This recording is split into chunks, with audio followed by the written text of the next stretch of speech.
विश्वरत्न doctor Babasaheb Ambedkar यांनी देशाला काय दिलं?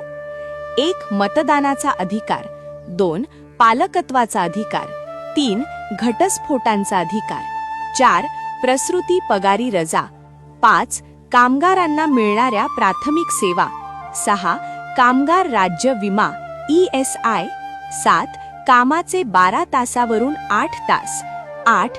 कामगार संघटनेची मान्यता, 9. महागाई भत्ता, 10.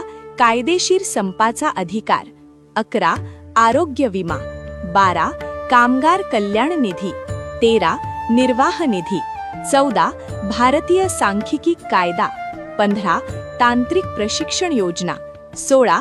मध्यवर्ती विद्युत तांत्रिक समिती, 17. विद्युत जोड प्रकल्प, 18.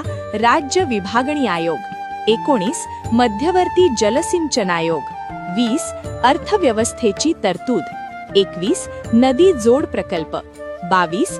दामोदर खोरे प्रकल्प, 23. हिराकुंड धरण, 24. भाकरा नांगल धरण, 25. सोनेक नदी प्रकल्प, 26. भारतीय रिझर्व्ह बँक, 27. स्त्रियांना मालमत्तेचा अधिकार, 28. भर पगारी सुट्ट्या, 29. स्त्री पुरुष समान काम व समान वेतन अधिकार, 30.